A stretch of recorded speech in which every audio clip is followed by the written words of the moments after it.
Salut les amis coach. Depuis ma capsule ce matin, je réfléchis. Alors, mon horoscope m'avait dit que cette semaine, je réfléchirais beaucoup, donc je confirme, là, le cerveau, il bouillonne pas mal. Alors, je sais pas vous, mais moi, je suis quelqu'un qui n'a pas beaucoup de temps, et donc j'aime les choses super pratico-pratiques et efficaces.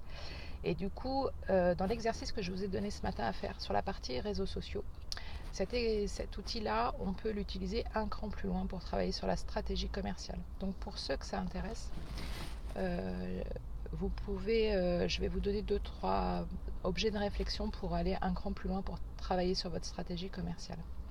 Donc ça va toucher essentiellement la colonne A évoquée dans l'exercice ce matin qui est votre cible. Donc je vous ai demandé de travailler sur quelle est votre cible de client, en gros ses aspirations, ses problèmes, ses frustrations, et puis d'y coller en face votre offre, votre bénéfice, votre promesse. L'objet de l'exercice là, ça allait d'aller un cran plus loin et de dire plutôt que de rentrer en contact en direct avec ces clients-là, je vais vous demander de réfléchir à l'environnement qui entoure ce client et comment vous pouvez interagir avec l'environnement pour rentrer en contact avec votre client. Alors je vais vous donner un exemple, vous allez voir, ça va être super simple. J'ai un ami coach qui m'a contacté il n'y a pas très longtemps, il fait du coaching, life coaching, et il a une orientation particulière sur l'accompagnement scolaire, notamment sur la partie orientation scolaire. Et il me dit, Isabelle, je t'appelle parce que il faudrait que j'aille voir les écoles pour proposer mon offre, mais je ne le sens pas du tout. Enfin, je ne sais pas trop comment faire, etc.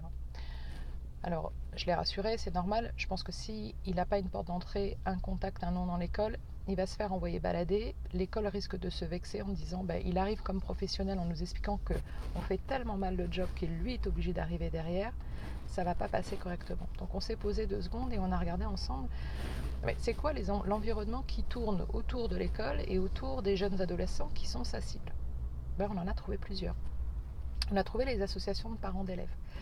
Ça c'est hyper important et c'est des personnes qu'il peut contacter en expliquant voilà, moi je peux en complément du travail que fait l'école et des conseillers d'orientation aborder avec quelques séances aider votre enfant dans ses choix d'orientation scolaire.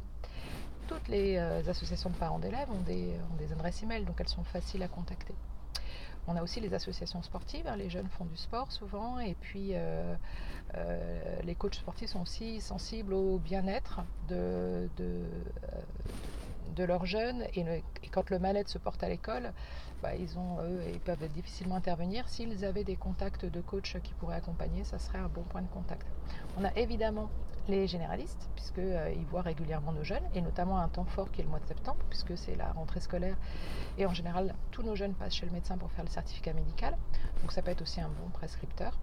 Et puis, nos jeunes, c'est des jeunes ados en pleine croissance, ils ont faim, donc tous les commerces de proximité qui tournent autour des lycées sont des bons endroits, puisque les jeunes vont sortir et vont aller à la boulangerie, etc. Et si on veut laisser flyer ou un petit mot, une annonce, c'est un bon endroit. Donc on s'est retrouvé avec une cible qui était des jeunes ados, et puis au final on s'est retrouvé avec 4-5 prescripteurs à la fin, beaucoup plus facile de rentrer en contact, puisqu'il n'y avait pas il n'y avait pas une sorte de concurrence déloyale vis-à-vis de l'école, et que peut-être que l'association de parents d'élèves au final en parlerait à l'école, par exemple. Alors pour aborder l'école, du coup on l'a travaillé différemment, on a travaillé plutôt sur une offre d'intervention de conférence, mais toujours en lien avec l'association de parents d'élèves. Et là ça lui a permis de monter un plan d'action derrière, et puis de pouvoir se mettre en action sur sa cible. Voilà, vous prenez ou pas l'exercice, si ça vous intéresse, réfléchissez-y, la notion de cible elle est toujours assez intéressante, prescripteur aussi. Et puis là je vais arrêter, il faut que je fasse une pause, en plus il fait super chaud, je pense que je vais aller prendre un coup dehors. Je vous fais un bisou, ciao.